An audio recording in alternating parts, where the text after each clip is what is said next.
Одоо яг үннийг хэлэхэд бол ингээ бид нэр хувааж үзээд нь штэ эднэрт те. Тэгтээ нөгөө макс хүртлээ. Тэгтээ бид нэр хоёрт хуваагдж байгаа тохиолдолд энэ үйлдэлийг хийцэн. Тийм болохоор нэг бол хуваагдахгүй буюу сондгоотой байгаа гэсэн үг. А хуваагдчихвэл хоёрт тултал нь хуваагаад сондгоотой болгоцсон гэсэн үг шүү дээ. Тэгэхээр энэ 4 6 мургаад хизээч хуваагдахгүй гэсэн үг.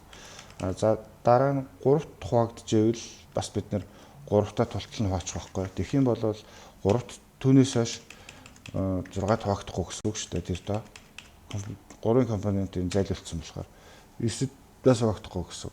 Гэх мэтчлээ. Дараа нь бид нэр 5-т хуваагдчихвэл нөгөө 5-ын 5 тултал нь хуваагаад нөгөө А-тайгаа апдейт хийчих байхгүй. Тэгэнгүүт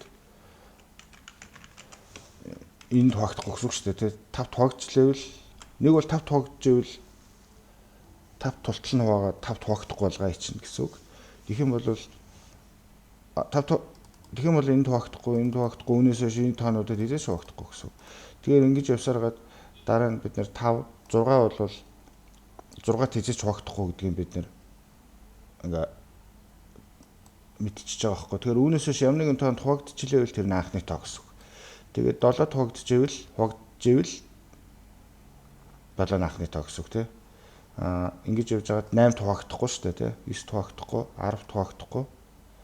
Тэгснэ 11-т хуваагдчихвэл энэ анхны тоо гэсэн үг. Гэт ингэ явчих байхгүй. Тэгээ 11-т хуваагдчихвэл 11-т тултал нь байгаа.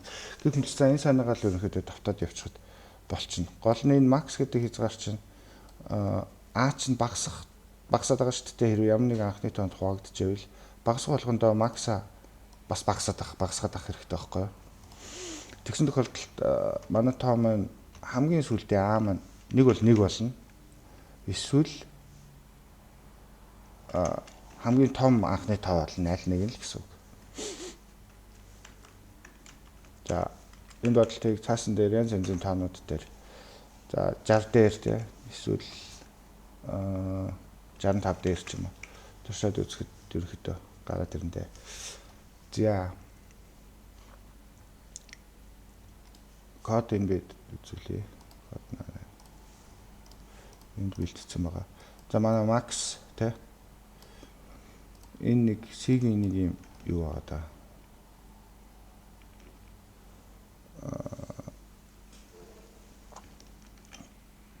Нөгөө тооцоо юм шүү дээ.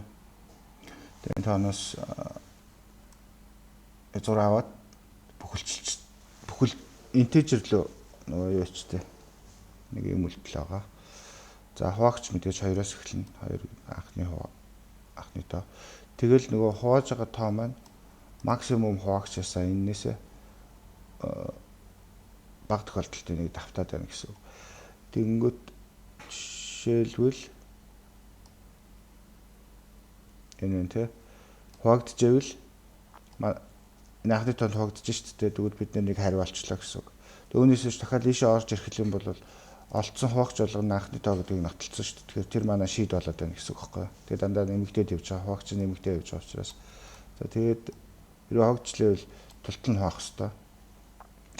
Тоогоо апдейт хийх хэрэгтэй тий. За тоогоо апдейт хийж дуусчаад максимум хязгаараа багасгаад байна гэсэн үг. Тэгэхээр ер нь бол энэ их тийм сая мая хүртэл давтахгүй байх уу нэг баг цөөхөн үлдлээ. Тэгээ нэг тоо гендагаад үлдэнэ. Тэр ер нь бол максимум анхны тоо гендагаад тороогоод үлддэг ер нь их хөвчлээ. Тэр нь ер нь бол одоо энэ тоонд максимум P байгаа шүү дээ. Бидний олох гээд байгаа хариу P. P маань 2 удаа P-ийн 2 зэрэг л ороогүй болвол ер нь бол энэ заавал тороогоод үлдчихнэ гэсэн үг. Тэгээд тэр бас хариу нь болж болно гэсэн. За энэ ерөнхийдөө бодолтой ш. 65,000, 68,000, 6,800 хэд 57 гэсэн үг. За төвшөөд үзээрэй.